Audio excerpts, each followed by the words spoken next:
Aqui é uma fazenda que é da Diocese de Jequié. A fazenda aqui Bom Jesus é perto da sede de Manuel Vitorino, perto do município.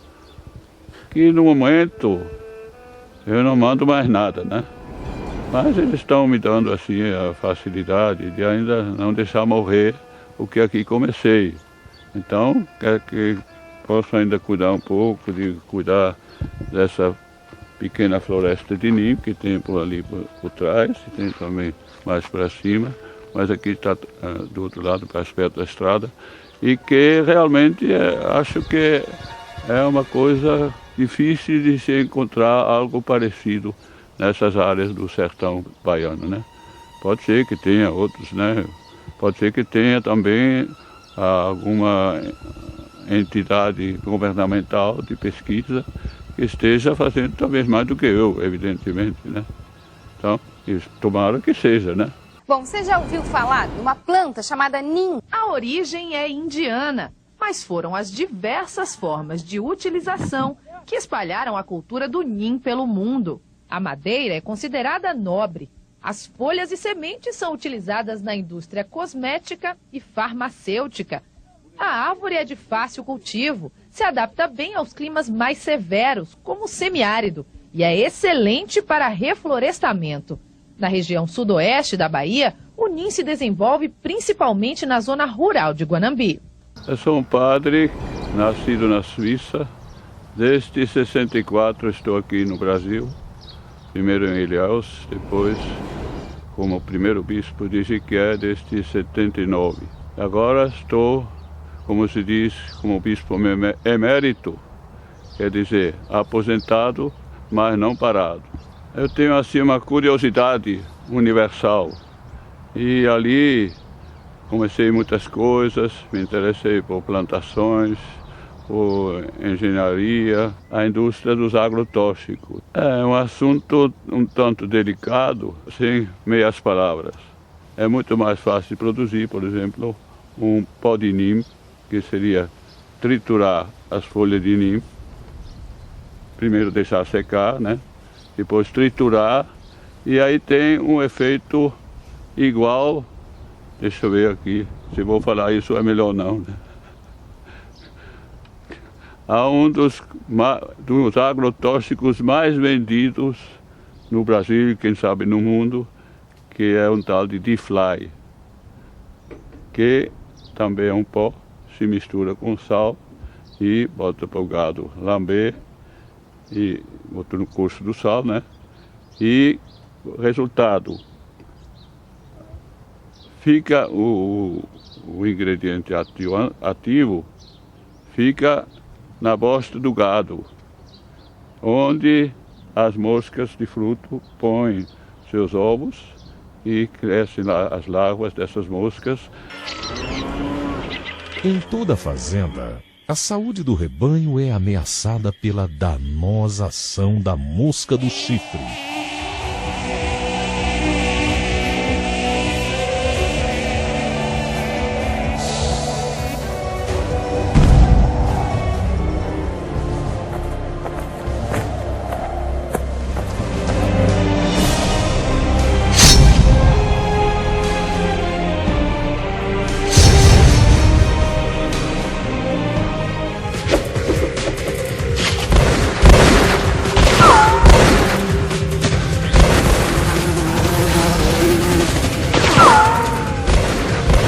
D-Fly, sem mosca do chifre, sem manejo. Ligue para Champion.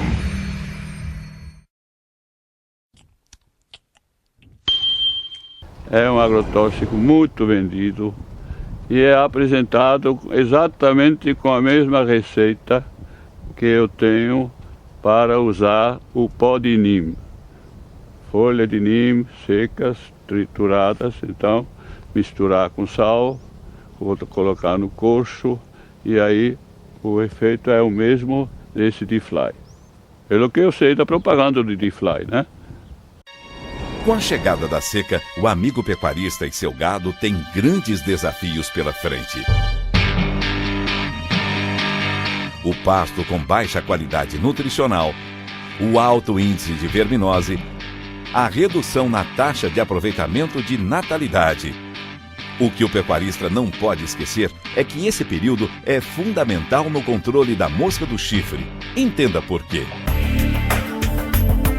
É verdade que a seca traz uma redução considerável do número de moscas sobre os animais, mas o aparente alívio pode induzir o produtor a um erro grave: a interrupção do combate ao parasita. O amigo precisa lembrar que o foco do seu problema não se concentra sobre o animal, mas em suas fezes. É lá que se encontram 95% da infestação na forma de larvas. Um detalhe curioso sobre o ciclo de vida desse inseto é que ele pode sobreviver até 1 ano no interior da massa fecal ou sob a terra à espera de condições ideais para voltar à atividade. Geralmente, isso acontece com a chegada das primeiras chuvas. A infestação que se segue é das piores, pois além da presença das moscas, o gado encontra-se debilitado após a longa estiagem. É então que costuma bater o arrependimento no pecuarista imprevidente. A suposta economia conseguida com a suspensão do tratamento se converte em prejuízo. Com o uso contínuo de Difly, o produtor garante o controle da mosca do chifre o ano inteiro e tem a certeza que na seca e nas águas só terá alegrias. E esse pó de NIM tem esse outro efeito de certos agrotóxicos também, da mesma maneira, passa pelo estômago do animal, fica na bosta, então elimina as larvas da mosca de fruta. Então é um remédio muito mais em conta. Cada fazendeiro ele mesmo pode produzir, basta colocar umas árvores NIM, que ainda tem outras vantagens, e aí ele mesmo vai produzir esse remédio contra a mosca de chifre. Porque realmente, substituindo com óleo NIM, pó de NIM, diversos tipos de agrotóxicos, evidentemente isso é uma concorrência, porque a falta de informação vem do interesse de alguns setores que não querem que se tenha essas informações. Se encontre uma maneira que esse conhecimento chegue aos produtores, para que, em vez de gastar muito dinheiro com agrotóxicos, com esse tipo de agrotóxico que pode ser substituído com vantagem por produtos naturais, diminuir o gasto com agrotóxicos, os efeitos negativos dos agrotóxicos e, ao mesmo tempo, então, possibilitar que o fazendeiro ele mesmo possa produzir esses remédios naturais. O mundo todo terá um dos grandes problemas para o futuro, será realmente a possibilidade de se conseguir água e, eventualmente, a luta pela água. Pode tornar-se até em guerra pela água. O Jornal Nacional desta segunda-feira começa com um drama que atinge milhões de brasileiros e que produz efeitos devastadores na economia e na vida das famílias, principalmente das regiões mais pobres. Moradores da Bahia estão sofrendo com a seca, considerada pelas autoridades a mais longa dos últimos 30 anos. A reportagem é de José Raimundo. Nos pastos, pouca comida. O capim já secou. O gado está morrendo de fome. O jeito é carregar a palha do milho que o sol não deixou colher. É assim que seu João, de 94 anos, tenta salvar os bezerros. Se o gado enfraquecer, que começar a cair, tá morto. Na região de Irecê, a que mais produz feijão no Nordeste, as perdas na lavoura passam de 80%. Há escassez de água até no subsolo. Poços artesianos secaram. Os que ainda funcionam já dão sinais de que também estão se esgotando. Se Deus tiver de compaixão de nós, em abril, der uma chuvinha como nós já chegamos a ver há algum tempo assim escassa de chuva, tudo bem. Para muitas comunidades do sertão da Bahia, o caminhão-pipa é a única fonte. E agora estamos com essa dificuldade de fazer irrigação. Então eu fui obrigado a desenvolver alguma maneira mais econômica de gastar-se menos água para a irrigação das plantas. A gente colocando água em cima da terra tem uma evaporação nesse solo tropical por dia de uma camada de 10 milímetros, 1 centímetro de água que estiver em cima da terra evapora por dia de sol. Então minha preocupação era diminuir esse desperdício de água, que se torna uma preocupação cada vez mais importante para o mundo todo, especialmente para regiões como essa que nós vivemos aqui. Então eu imaginei um método de fazer pequenos furos, um instrumento para fazer isso que eu preparei, eu estou chamando de bico tatu, porque o tatu faz buraco no chão, né? Esse meu instrumento, com um pouquinho de água, faz com facilidade, fura buracos em terra que não tenha pedras nem raízes grossas, né, evidentemente. E ali esses furos ajudam para a água chegar nas raízes das plantas, especialmente pequenas árvores, né, mudas de árvores que eu estou plantando, de árvore nim, por exemplo.